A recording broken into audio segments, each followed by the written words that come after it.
You would think that when a league finally finds the star it's been waiting decades for, everything would get easier. You would think the debates would quiet down, the internal tension would ease, and the people in charge would finally get to breathe. That's the story fans were sold for years, that women's professional basketball just needed patience, stability, and time. That if everyone stayed in line, made the right sacrifices, and trusted the process, growth would eventually arrive. But that's not how power actually works. Because sometimes a star doesn't just elevate a league. Sometimes a star exposes it. What's happening right now around Caitlin Clark isn't a basketball storyline. It's not about rookie records, logo threes, or sold-out arenas. Those are just the surface-level distractions. Underneath all of that, something far more uncomfortable has taken place. A shift so sudden, so decisive, that most people missed it entirely while arguing about box scores. A corporate power grab unfolded in plain sight, and by the time the league realized what was happening, the balance of control was already gone. This didn't happen slowly. There was no gradual handoff. No quiet transition of influence. It happened the moment Clark put pen to paper on a deal that instantly redefined who actually runs women's basketball. In that single decision, the traditional hierarchy didn't bend, it broke. Because for the first time in the league's history, a rookie entered the system with more financial backing, more global reach, and more marketing muscle than the league itself. And that reality has sent shockwaves through every level of the WNBA. For nearly 30 years, women's professional basketball operated on a very specific understanding. The league was bigger than any one player. Stars came and went, but the system remained intact. Authority flowed downward, from the commissioner's office to the teams, from the teams to the players. That structure survived because no individual athlete had the leverage to challenge it. Even the greatest players of past eras were dependent on the league for exposure, opportunity, and legitimacy. That era just ended. Because Clark didn't arrive needing the WNBA to make her a star. She arrived as a finished product. A walking economy. A ratings engine. A merchandising machine. Before she played a single professional game, she was already commanding attention that the league had spent decades trying, and failing, to manufacture. And when a system built on collective control suddenly revolves around one individual, the response isn't celebration. It's panic. You can see that panic everywhere if you know where to look. You see it in how carefully officials have tiptoed around controversy. You see it in how hesitant the league has been to take firm stances. You see it in the way veteran players have reacted, not with welcome, but with tension. And you see it most clearly in the stunned silence coming from the commissioner's office, where the realization is settling in that influence no longer flows through traditional channels. Because here's the part no one wants to say out loud, the league doesn't control the narrative anymore. The old model assumed that the WNBA could dictate which stars were elevated, how stories were framed, and what messages were pushed to fans. That only works when the league is the primary gateway to relevance. Clark shattered that assumption. She arrived with an audience already built, sponsors already aligned, and global recognition that bypassed the league entirely. The WNBA didn't introduce her to the world introduced her to the WNBA. And once that happens, authority starts slipping fast. This is why the reaction around Clark feels so different from past rookie sensations. It's not excitement mixed with curiosity. It's anxiety. Because people inside the system understand something that casual fans don't. When a player becomes bigger than the institution becomes vulnerable. Decisions that once felt safe suddenly feel risky. Discipline becomes political. Protection becomes selective. And every misstep is amplified because the economic stakes are no longer theoretical, they're immediate. What we're watching isn't jealousy in the traditional sense. It's fear. Fear of being exposed. Fear of losing relevance. Fear of admitting that the old rules no longer apply. The league spent years insisting that no one player mattered more than the whole. Clark's presence is proving the opposite in real time. And the most dangerous part for the WNBA isn't that she has this power.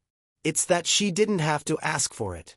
While fans argue about her shooting percentages and defenders debate her physical play, the real battle is happening far away from the hardwood. In boardrooms, marketing departments, and closed-door meetings where executives are trying to figure out how they lost control so quickly.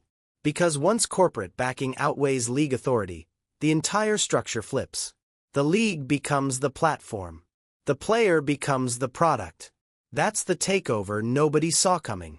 And as this story unfolds, one thing becomes impossible to ignore. The WNBA isn't deciding how Caitlin Clark is presented to the world anymore. They're reacting to it, adjusting to it, and sometimes desperately trying to keep up. Because when a rookie becomes the center of gravity, everyone else is forced to orbit around her, whether they like it or not. The moment everything changed didn't happen on a court. It didn't happen during a game-winning shot or a record-breaking night. It happened quietly behind closed doors, when Nike decided to treat a rookie like a franchise. On paper, it was framed as a standard endorsement announcement. Another headline in the endless churn of sports news. But beneath the surface, this deal wasn't marketing. It was a transfer of power. An 8-year commitment. $28 million. Long-term creative control. Global rollout plans. The kind of backing usually reserved for icons at the end of their careers, not players at the beginning of theirs. And that's where the hierarchy snapped. Because at the exact same time Clark was locking in generational money from Nike, her actual salary from the league barely cracked the surface. The numbers weren't just different, they were insulting when placed side by side. The league that technically employs her pays a fraction of what a single sponsor committed without hesitation. That imbalance immediately raised a question no one in the WNBA wanted to confront. Who does the most powerful rookie in the league actually answer to? It's a brutal question, but an unavoidable one. When one entity pays your bills and another controls your schedule, loyalty stops being emotional and starts being economic. The league can fine you, suspend you, or scold you in press releases. But Nike can shape your future. They can build your brand, protect your image, and make sure your value doesn't depend on the moods of officials or internal politics. That's why this wasn't just an endorsement. It was a declaration. Nike wasn't investing in Clark because she might be great one day. They were investing because, in their eyes, she already was the future. They weren't betting on the WNBA's ability to grow stars. They were betting on Clark's ability to outgrow the league. And once that decision was made, the balance of authority shifted immediately, whether the commissioner acknowledged it or not. This is where Stephen A. Smith stepped in and said what league insiders wouldn't. He didn't sugarcoat it. He didn't hide behind basketball jargon. He framed it exactly as it was. Money talks. And right now, the league isn't the one doing the talking. When Smith pointed out that Clark's financial leverage dwarfs the WNBA's control, it wasn't a hot take. It was a warning. Because once a player's economic value exists independently of the league, the traditional discipline mechanisms stop working. You can't threaten someone who doesn't need you to remain relevant. You can't intimidate someone whose brand is already global. That reality makes executives uncomfortable, because it exposes a truth the league has spent decades avoiding. The WNBA has always relied on collective identity to maintain order. No individual was allowed to matter too much. Stars were celebrated, but never empowered to the point where they could challenge the structure itself. Clark shattered that rule by accident, or maybe by inevitability. From Nike's perspective, this wasn't risky. It was logical. They saw packed arenas before opening night. They saw television numbers explode the moment her name appeared on a schedule. They saw jerseys selling faster than supply chains could keep up. They didn't need league approval to validate the investment. The market already had. But for the league office, this created an immediate crisis of authority. Because now, every decision involving Clark carries a different weight. Every missed call, every physical play, every scheduling choice isn't just a basketball issue, it's a brand issue.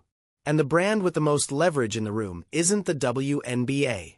It's the one with the swoosh. That's why this deal rattled veteran players and executives alike. It wasn't about jealousy over money. It was about what the money represented. The realization that the league's most valuable asset isn't controlled by league mechanisms anymore. It's protected, promoted, and amplified by a corporate giant with no obligation to preserve internal harmony. Once that door opened, there was no closing it. The league could pretend this was business as usual. They could frame it as a win for women's basketball. And on the surface, that's exactly how it looked. But internally, the message was clear. A rookie just secured more long-term security than the system built to govern her. And when that happens, the hierarchy doesn't just wobble. It collapses. In theory, the most powerful person in women's basketball isn't a player, a coach, or even an owner. It's the commissioner. The role exists for one reason above all else: control. Control of messaging. Control of discipline. Control of how the league presents itself to the world. For years, that authority rested comfortably in the hands of Cathy Engelbert. This season exposed just how fragile that authority really was. Because the moment Clark's corporate backing went public, something subtle but devastating happened. The league stopped leading the story and started reacting to it. Instead of setting the tone, the commissioner's office found itself chasing headlines already written by sponsors, media networks, and fan demand. The narrative was no longer flowing through official press releases or carefully managed talking points. It was being driven externally, at a pace the league couldn't match. That's a dangerous place for any commissioner to be. The WNBA has always relied on centralized storytelling. Rivalries were curated. Stars were elevated carefully. Conflicts were smoothed over in the name of unity.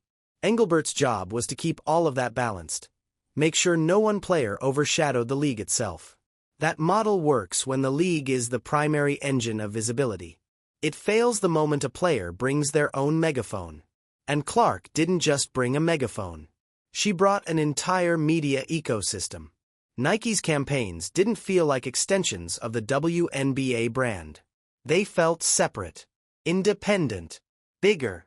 Billboards, digital rollouts, social media pushes, everything surrounding Clark operated on a different frequency than the league's messaging. To fans, it almost looked like two different products were being sold at the same time. One was the WNBA trying to promote parity and collective growth. The other was a singular star being positioned as the future of the sport. That disconnect is where the commissioner lost control. Insiders have quietly suggested that the aggressiveness of Nike's strategy caught the league off guard. The expectation was collaboration, alignment, a shared narrative where Clark would be elevated alongside the league, not above it. Instead, Nike went all in on one face, one name, one storyline. They weren't interested in balancing egos or maintaining internal harmony. They were interested in winning attention. Engelbert, on the other hand, was still trying to manage relationships. That's the core conflict.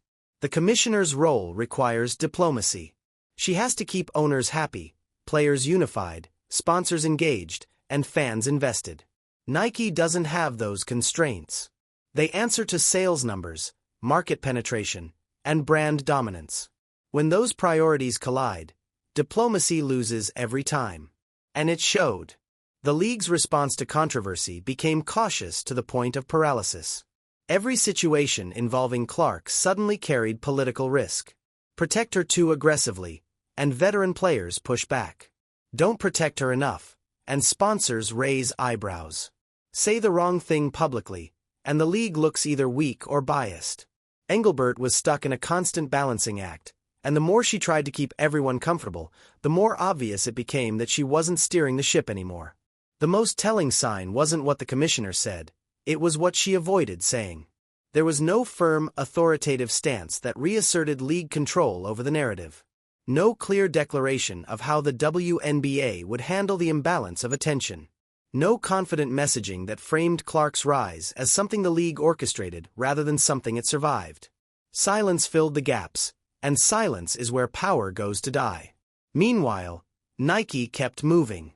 They didn't wait for approval. They didn't slow down to accommodate league optics. They built Clark's brand as if the WNBA were simply the stage she happened to perform on. That's when the realization started to sink in inside league offices. The commissioner wasn't managing the league's biggest story anymore. She was managing the fallout from it. And that's the nightmare scenario for any governing body. Because once fans, media, and sponsors stop looking to the league for cues, the commissioner's influence becomes symbolic rather than functional. Decisions still get made. Meetings still happen. But the real momentum lives elsewhere. In this case, it lived with a player whose brand now moved faster than the institution meant to contain it. By the time the league understood what was happening, the narrative had already escaped their grasp. Clark wasn't being introduced by the WNBA. She was being reacted to by it. And in professional sports, that distinction matters more than any rule in the handbook. The commissioner didn't lose power because she made one bad decision. She lost it because the system she was protecting no longer controlled the most valuable asset within it. What started as quiet frustration didn't stay quiet for long. Once the financial reality around Clark became impossible to ignore, tension began surfacing in places the league could no longer control. Public comments sharpened. Body language changed. On-court interactions took on an edge. And suddenly, what should have been a celebration of growth started to feel like a standoff. This is where the conversation gets uncomfortable, because the resentment surrounding Clark isn't really about basketball. It's about economics. Veteran players have every reason to be proud of what they built. For years, they carried a league that struggled for attention, played through empty arenas, and fought for legitimacy in a sports world that largely ignored them. They were told their sacrifices mattered, that their patience was an investment, that eventually, the rewards would come for everyone. Then Clark arrived, and the reward structure broke. She didn't just benefit from the foundation that was laid, she exposed how fragile it actually was. Because within months, she was generating more revenue, attention, and leverage than players who had spent a decade grinding for incremental progress. That's not a moral failure. It's a market reality. But markets don't care about fairness, and that's exactly why this situation became volatile. Stephen A. Smith didn't dance around it when he addressed this part of the story. He labeled the pushback for what it was: jealousy rooted in fear. Not fear of competition, but fear of becoming optional. Because when one player becomes the primary reason fans buy tickets, watch broadcasts, and move merchandise, everyone else's bargaining position weakens. That's the part no one wants to admit. The resentment isn't about Clark being talented. It's about Clark being unavoidable. Her presence reframed the league's value proposition overnight. Suddenly, conversations shifted from "support women's basketball" to "watch Caitlin Clark." That subtle change has massive implications. It determines sponsorship dollars, media coverage, and ultimately, job security. And for veteran players who were promised a collective rise, that feels like betrayal, even if no one intentionally betrayed them. The league didn't prepare anyone for this scenario.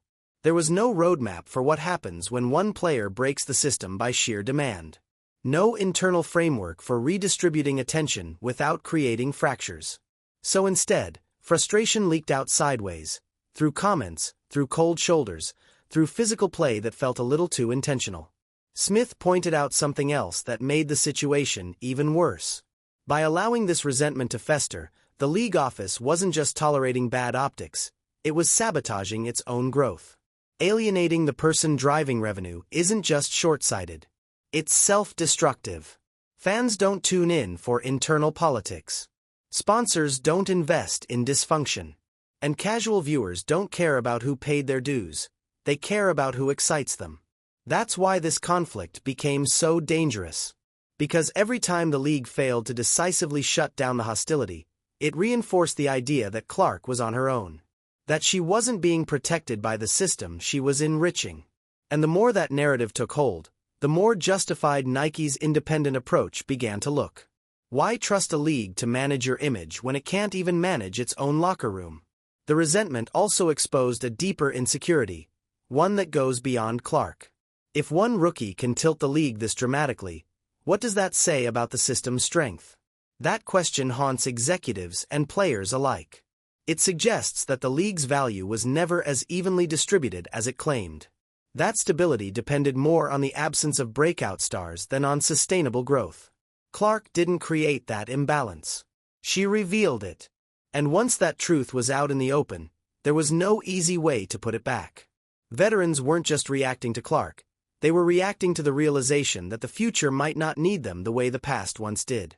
That's a hard pill to swallow in any profession, especially one built on the promise of collective progress. The league's failure wasn't that resentment existed. That was inevitable. The failure was allowing it to become visible, allowing it to shape the narrative, allowing it to signal instability at the exact moment the league should have looked strongest. Because when internal jealousy becomes public friction, it stops being a private emotion. It becomes a warning sign. Nothing made the power shift more obvious than the moment the conversation turned to shoes. In professional basketball, a signature shoe isn't just a product. It's status. It's permanence. It's the clearest signal that a player isn't just part of the league's present, but essential to its future. For decades, signature shoes in women's basketball were rare, delayed, and carefully rationed. Even the league's most accomplished stars were told to wait. Earn more accolades. Prove longevity. Stay patient. Then Clark showed up, and patience stopped being part of the equation. Rumors started circulating almost immediately that a signature shoe was baked directly into her rookie deal. Not years down the line. Not after championships. Right away. For veteran players who had carried the league through its leanest years, that detail landed like an insult. It confirmed their worst fear, that tenure and sacrifice mattered less than sales velocity. The contrast was impossible to ignore. Players like Aya Wilson had done everything the traditional way. MVP awards, championships, consistency, leadership. And still, the process was slow. Negotiations dragged. Timelines stretched. The message was always the same. The market isn't ready yet. The infrastructure needs more time. Clark's situation rewrote that logic overnight. Nike didn't care about waiting their turn. They didn't care about preserving internal harmony. They cared about momentum. And Clark had it in overwhelming supply. Her name moved product. Her highlights traveled across platforms. Her audience crossed demographics that the league had struggled to reach for decades. From a business standpoint, delaying a signature shoe would have been irresponsible. That's what made this so explosive. Because Nike's decision exposed the gap between how the league measures greatness and how corporations measure value. The WNBA has always emphasized merit, production, accolades, longevity. Nike emphasized reach, attention, engagement, demand. Those two systems collided, and Nike won instantly. Stephen A. Smith addressed this directly, cutting through the emotional noise. He made it clear that marketability and merit are not the same thing, and confusing them leads to misplaced anger. Nike didn't choose Clark because she deserved it more. They chose her because she sold more. That distinction matters, even if it's uncomfortable. For the commissioner, this was a nightmare. There was no way to soothe the veterans without undermining the business reality. No way to slow Nike down without looking weak. And no way to explain the situation publicly without acknowledging that the league wasn't in control of its most visible symbol of success. The shoe wasn't just footwear. It was a crown. And the crown had already been placed. Inside locker rooms, the message was received loud and clear. The rules had changed, and no one had been warned. The ladder that players were told to climb for years had been replaced by a launchpad for one person. That doesn't just create resentment, it creates distrust. Distrust in the league's promises. Distrust in its timelines. Distrust in its leadership. And once that distrust takes root, unity becomes impossible to manufacture. The signature shoe war wasn't about Clark taking something from veterans. It was about Nike showing everyone what the market had already decided. The league could either adapt to that reality or pretend it didn't exist. So far, pretending seemed easier. But every billboard, every commercial, every leaked detail about design timelines reinforced the same truth. The center of gravity had shifted. The league no longer determined who arrived. The market did. And when the market crowns a rookie before the system is ready, the system doesn't just feel threatened. It feels obsolete. The tension didn't stop with current players. It reached backward, into the history of the league itself. When legends start feeling threatened, the conflict becomes symbolic. It stops being about one rookie and starts becoming about legacy, relevance, and who gets to define the story of women's basketball.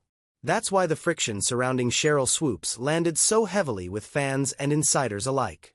Swoops isn't just another retired player offering commentary. She's a foundational figure. One of the faces the league was built on. Her voice carries weight precisely because she represents an era where success didn't come with mass attention, massive endorsements, or global branding. It came with grind, sacrifice, and very little reward. So when her criticism of Clark's hype became public, it struck a nerve. On the surface, it sounded like basketball analysis. Questions about competition, comparisons across eras, calls for perspective. But underneath that tone was something much deeper, and much more human. A sense that the spotlight had moved on too fast. That history was being skipped over. That the story being told no longer needed its architects. That's the quiet fear of every pioneer. The old guard feels like they built a house that Clark walked into fully furnished. They endured the empty seats, the lack of coverage, the financial instability. They were promised that one day, all of it would matter. And now that one day has arrived. But the rewards aren't flowing evenly. Instead, they're concentrating around one name. That imbalance hurts more when it's framed as inevitability. Because if Clark's rise is treated as the natural evolution of the sport, then it implicitly suggests that the past wasn't enough. That what came before laid groundwork, but never finished the job. That's a painful realization for players who gave everything to a league that struggled to give back. The problem is, emotion doesn't change economics. The harsh truth, one that commentators have pointed out repeatedly, is that the league those legends built wasn't profitable. It survived through subsidies, patience, and belief. Clark's arrival changed that equation. She didn't just draw loyal fans. She brought in casual viewers. People who had never watched a WNBA game before suddenly had a reason to care. That kind of audience expansion is rare, and it doesn't ask for permission. Nike understood this instantly. The league did too, even if it didn't want to admit it. That's why the pushback from past icons became so uncomfortable for the WNBA. When criticism comes from veterans, it can be managed internally. When it comes from legends, it becomes a referendum on the league's own history. A debate over whether honoring the past requires slowing down the future. The league tried to thread that needle. And failed. By not clearly reframing Clark's rise as additive rather than erasing, the WNBA allowed the narrative to turn adversarial. It became old versus new, instead of foundation versus breakthrough. That framing benefited no one. It alienated fans who were drawn in by Clark. It frustrated legends who felt dismissed. And it reinforced the perception that the league was reactive instead of authoritative. The irony is brutal. Clark never asked to replace anyone. She didn't campaign for preferential treatment. She didn't criticize those who came before her. She simply performed at a level that demanded attention. The conflict wasn't created by her actions. It was created by the system's inability to integrate success without feeling threatened by it. And when legends feel the need to defend their era publicly, it signals a deeper insecurity. Not about Clark's talent, but about the league's identity. About whether women's basketball can celebrate its future without rewriting its past. So far, that balance hasn't been found. Instead, the league has allowed generational tension to play out in public, turning what should have been a moment of unity into a proxy war over recognition. And every time that happens, it weakens the very foundation those legends worked so hard to build. Because while history deserves respect, relevance belongs to the present. And the present has already moved on. If there was any moment that confirmed the league had lost control of the optics, it was the Olympic decision. On the surface, leaving Clark off the roster was framed as a basketball choice. Experience, chemistry, veteran trust. That explanation sounded reasonable enough, until you zoomed out and looked at what the decision actually did to the league's image. Because in a sport starving for global attention, sidelining the most recognizable face wasn't conservative. It was catastrophic. And everyone in the business knew it. Inside media circles, the reaction wasn't confusion. It was disbelief. The Olympics aren't just another tournament. They're a global billboard. A rare chance to introduce stars to audiences that don't follow league play. For decades, the WNBA dreamed of a moment where one of its players could carry that spotlight effortlessly. And when that moment finally arrived, the league blinked. That's when the power dynamics became impossible to ignore. From Nike's perspective, this wasn't a minor disagreement. It was a direct threat to their investment. They had just committed long-term capital, branding resources, and global campaigns around Clark. The Olympics represented amplification at a scale no domestic league could match. And instead of leaning into that opportunity, the system that governed her career chose restraint. That restraint sent a message Nike couldn't afford to accept. Sponsors don't invest tens of millions to watch momentum stall. They invest to accelerate it.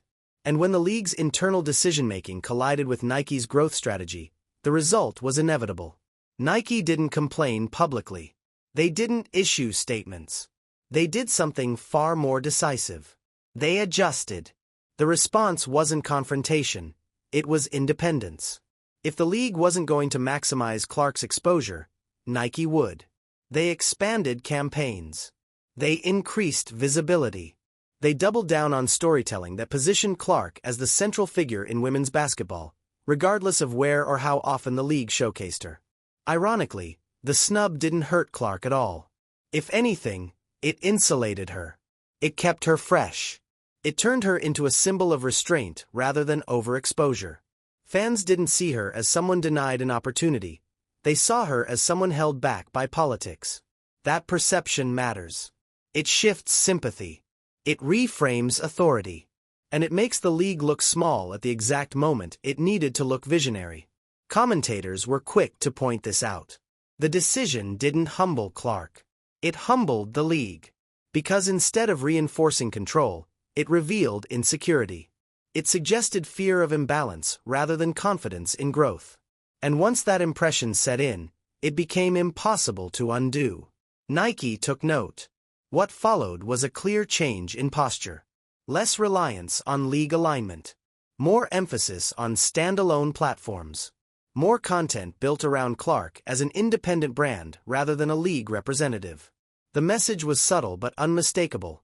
If the system can't keep up, it will be bypassed. That's the danger of playing defense in a moment that demands offense. The Olympic decision was supposed to reinforce hierarchy. Instead, it exposed how fragile that hierarchy had become. Because when the league tried to assert control, it only proved how little leverage it actually had over the most valuable name in the sport. From that point on, the question wasn't whether Clark needed the WNBA to stay relevant. It was whether the WNBA could afford to keep mishandling the one player who made it relevant again.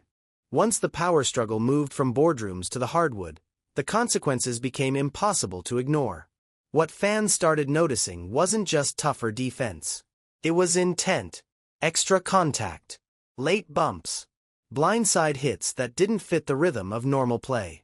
The league tried to frame it as competitiveness, as rookies earning respect, as part of adjusting to the professional level.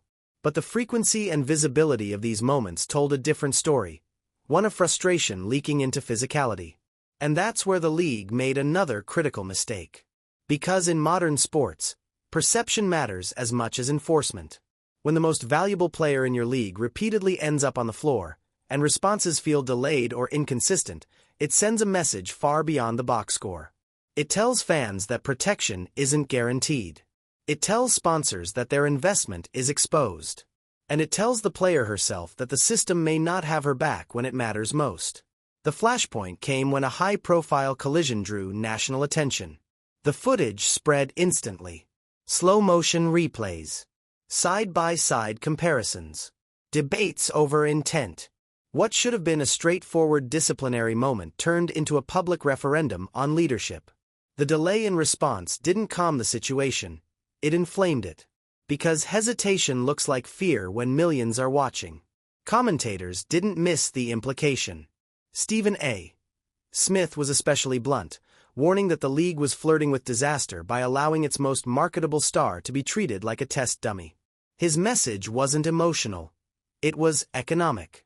Networks don't pay for chaos. Sponsors don't invest in uncertainty. And audiences don't stick around to watch stars get worn down by unresolved hostility. Behind the scenes, The reaction was even more alarming. Broadcast partners were uneasy. Corporate stakeholders were asking questions. Not about fairness, but about risk.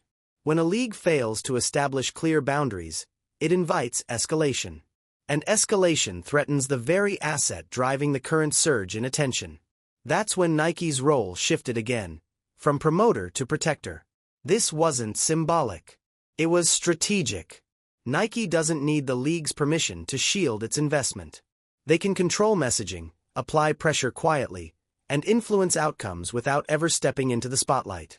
The more the league hesitated, the more Nike's presence filled the gap. And with each incident, the distance between Clark and the league's authority widened. That gap matters because protection is power. In professional sports, the entity that ensures safety ultimately holds leverage. If players feel protected, they buy into the system. If they don't, they look elsewhere for support. The WNBA's inability to respond decisively didn't just damage its image. It reinforced the idea that Clark's real backing lived outside the league. And fans noticed. The narrative shifted from rookie adjusting to physical play to star being targeted. That framing isn't neutral.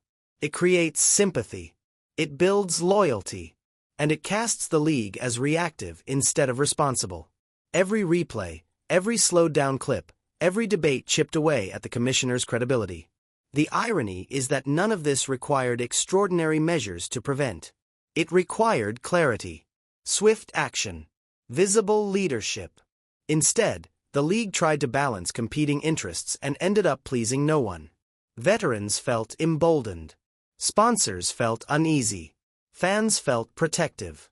And Clark stood at the center of it all, absorbing contact while her value continued to rise. That's the most dangerous combination imaginable.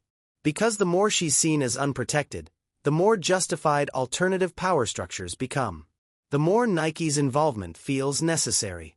And the harder it becomes for the league to reassert authority without looking like it's reacting to pressure rather than leading. At that point, physical play stops being about toughness. It becomes a stress test, and the league didn't pass. At some point, the debate stopped being emotional and became mathematical. Because once you strip away opinions, loyalty, and tradition, what's left is data. And the data surrounding Clark is brutal for anyone trying to deny her leverage. Viewership spikes didn't creep upward. They exploded. Games involving Clark weren't just outperforming expectations. They were rewriting them. Broadcast windows that once struggled to hold casual viewers were suddenly pulling numbers that forced networks to reshuffle priorities. This wasn't growth across the board.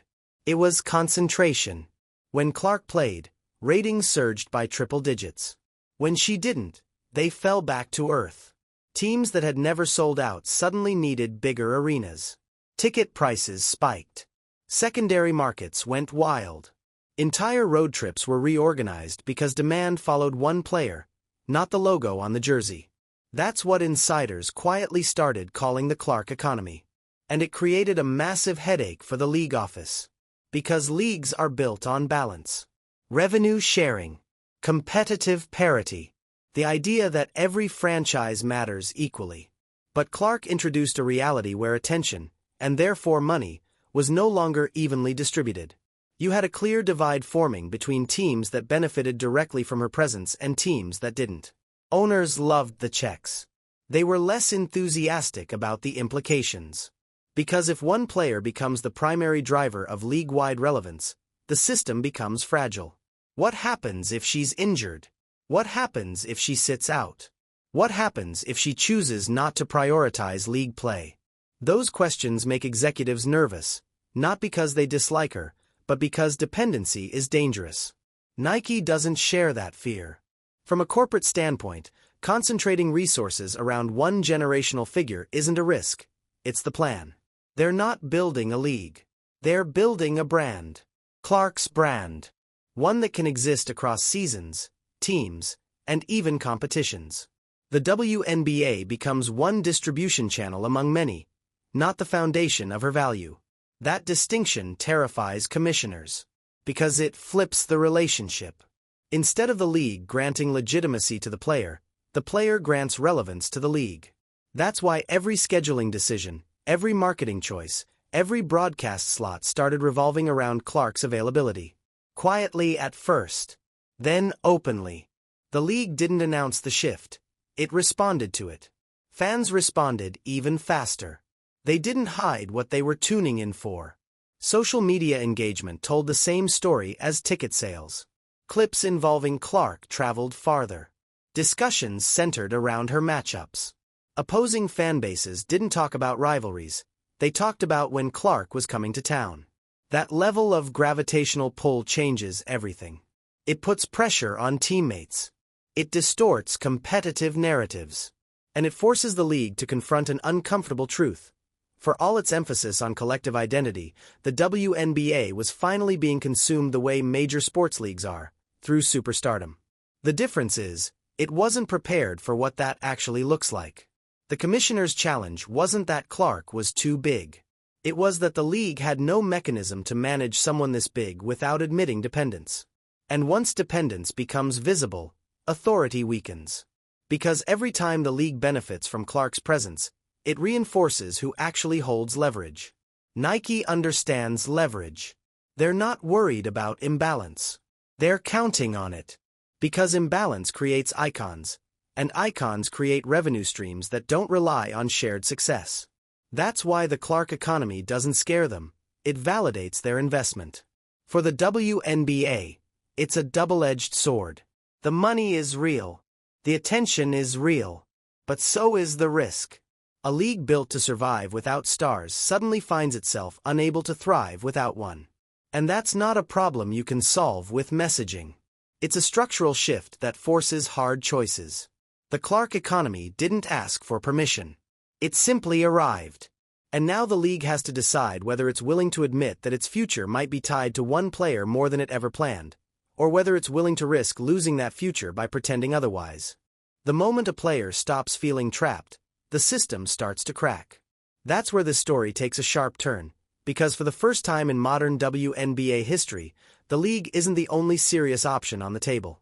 Quietly, deliberately, alternative paths have started to form. And at the center of that conversation is a new venture designed to do one thing the WNBA has always struggled with: pay stars like stars. The Unrivaled League didn't appear by accident. Built by Breanna Stewart and Afiza Collier, it was marketed as innovation. Shorter seasons, player equity, massive salaries, and flexibility. On the surface, it looked like an off-season experiment. Underneath, it represented something far more dangerous to the existing power structure: optionality. For most WNBA players, the league has always been the gatekeeper. If you want visibility, relevance, and career stability, you play by its rules. Overseas leagues offered money, but not cultural impact. Endorsements followed league exposure, not the other way around. That imbalance kept players dependent. Clark changes that equation entirely. With Nike's backing, her financial future doesn't hinge on league minutes. Her visibility doesn't rely on WNBA marketing. Her brand doesn't collapse if she prioritizes rest, alternative competitions, or selective appearances. That's what makes speculation around Unrivaled so potent. Not because she's confirmed to join, but because she could. And leverage isn't about what you do. It's about what you're able to do.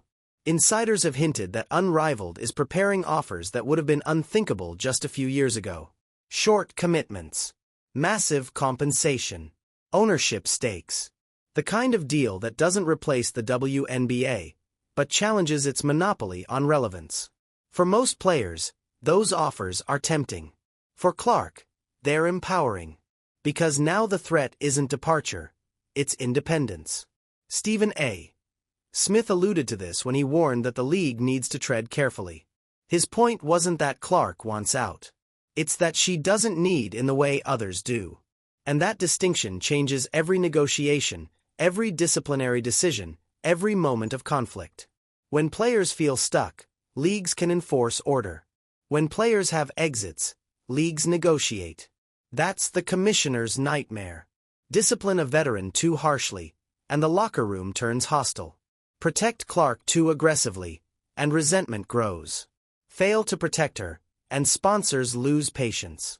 And hovering over all of it is the unspoken reality that Clark has alternatives, real ones, that don't involve asking permission. This isn't about rebellion.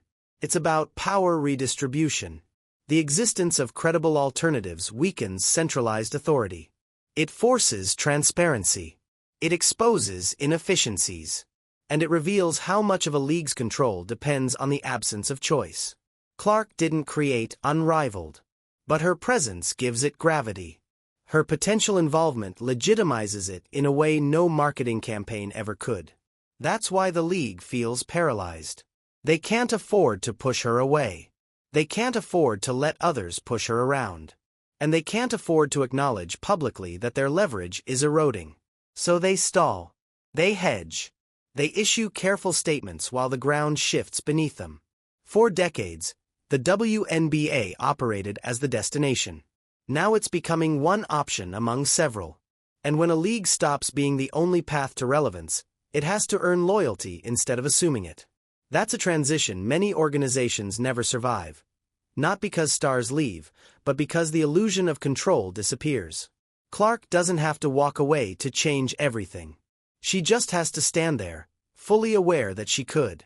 There's one layer of this story that makes everyone uncomfortable, which is exactly why it can't be ignored. As Clark's influence grew, the conversation around her stopped being purely about basketball or business. It drifted into culture, perception, and identity. Areas the league has historically struggled to navigate without making things worse. What started as celebration slowly picked up an edge, and that edge wasn't coming from highlight debates or contract numbers. It was coming from how different audiences interpreted her rise. When Stephen A. Smith touched on this publicly, the backlash was immediate. His point wasn't delicate, and it wasn't designed to be. He argued that Clark's marketability didn't exist in a vacuum, that cultural factors shaped how audiences connected to her, how brands valued her, and how resistance formed around her. That statement alone was enough to ignite days of outrage, deflection, and selective outrage. But controversy doesn't erase reality. The WNBA has always tried to be more than a sports league. It's positioned itself as a cultural space, a social platform, and a values-driven organization. That identity matters, but it also complicates moments like this. Because when one player becomes the economic engine of the league, every cultural conversation around her gets magnified. Every comment becomes a referendum. Every disagreement gets loaded with meaning it may not deserve. That's where the league froze. Instead of addressing the tension head-on, leadership went quiet. There was no clear framing. No authoritative voice to separate basketball impact from cultural projection. Silence filled the gap, and silence invites speculation. Fans filled in the blanks. Media narratives hardened. Online discourse turned toxic. And the league, once again, looked like it was reacting rather than guiding. Nike didn't make that mistake. Their approach was brutally simple. They stripped the noise away and focused on one message: greatness. Not identity. Not politics. Not legacy debates. Just performance, confidence, and inevitability. Their campaigns didn't argue. They didn't explain. They didn't apologize. They presented Clark as an athlete whose game spoke loudly enough on its own. That clarity matters. Because in moments of cultural tension, complexity confuses audiences. Simplicity cuts through. Nike has mastered that lesson over decades, and they've used it before. The blueprint isn't new, it's proven. When a generational talent arrives and unsettles the status quo, you don't negotiate the moment. You define it. That's exactly what they did with Tiger Woods. When Tiger entered professional golf, the PGA Tour wasn't ready. The culture wasn't ready. The old guard wasn't welcoming. But Nike didn't hesitate. They built Tiger as the brand. Not a representative of the tour, but an event unto himself. Golf became the venue. Tiger became the attraction. The parallel isn't subtle. Clark's rise follows the same pattern. A league built on tradition meets a star built for mass appeal. Internal resistance forms. Cultural debates erupt. And a global brand steps in to simplify the narrative and scale it beyond the institution struggling to contain it. From that point on, control shifts quietly but permanently. The WNBA's challenge isn't that it mishandled one player. It's that it was structurally unprepared for a moment where cultural conversation, corporate interest, and athletic dominance collided at once. The league wants to manage nuance. Nike wants to win attention. Those goals don't align when speed matters. And speed is everything right now. Every day the league hesitates, the gap widens. Every day Nike keeps messaging clean and focused, Clark's brand grows more independent. The commissioner's silence becomes louder. The league's complexity becomes heavier. And the simplicity of "watch greatness" becomes impossible to compete with. This isn't about choosing sides. It's about understanding momentum. Because once a star is defined by clarity instead of controversy, by performance instead of politics, the audience follows naturally. And when that audience grows large enough, it stops asking the league for permission to care. At that point, the institution doesn't get to decide what the story is anymore. It just gets to react to the one that's already been written. At this point, the conclusion isn't dramatic. It's unavoidable. What we've been watching isn't a rookie season. It's a transfer of authority. A slow realization settling in across the league that the old power structure no longer works the way it used to. The commissioner still holds the title. The league still prints the schedule. The teams still wear the logos. But the center of gravity has moved, and everyone can feel it. This isn't about disrespecting the WNBA's history. It's about acknowledging its present. For decades, the league survived by minimizing dependence on individual stars. That strategy kept things stable, but it also capped growth. Caitlin Clark shattered that ceiling without asking permission. She didn't negotiate her way into influence. She arrived with it. And once the market validated her value, every internal rule designed to maintain balance started to crack. Nike didn't cause this disruption. They recognized it. They saw what the numbers already proved. They understood that the audience wasn't waiting to be educated, it was already choosing. And instead of fighting that momentum, they aligned with it. That decision effectively reduced the league's role from gatekeeper to platform. From authority to venue. That's why the commissioner's seat suddenly feels hot. She's trapped between two forces that don't coexist easily. Veteran players who fear becoming irrelevant. Sponsors who demand growth now, not later. Fans who tune in for stars, not governance. And hovering over all of it is the uncomfortable truth that the league's most valuable asset doesn't need the league the way it once assumed every player did. This isn't rebellion. It's evolution. The hard fouls, the side comments, the awkward silences, the delayed responses, they aren't causes. They're symptoms. Symptoms of a system adjusting to the reality that power now flows upward from talent and outward to brands, not downward from league offices. The old regime isn't being overthrown in a single dramatic moment. It's being outgrown. And that's what makes this so unsettling for those in charge. You can discipline defiance. You can manage controversy. But you can't punish relevance. You can't find demand. And you can't contain a star whose value exists beyond your borders. Caitlin Clark doesn't need to make threats. She doesn't need to issue statements. She doesn't need to challenge anyone publicly. Her leverage exists whether she acknowledges it or not. Every sold-out arena. Every ratings spike. Every marketing campaign built around her image reinforces the same message. The game has changed. The WNBA may still operate the league, but Nike and Caitlin Clark are shaping its future. And for everyone else involved, players, executives, critics, the choice is no longer whether they like that reality. It's whether they're willing to adapt to it. If you want more deep dive breakdowns like this, where we cut through headlines, expose the power dynamics behind the scenes, and explain what's really happening in sports, make sure you subscribe to the channel. Hit like if this perspective added value, and comment below with your take. Do you think the league can regain control, or has the balance permanently shifted? This story isn't over, and you won't want to miss what happens next.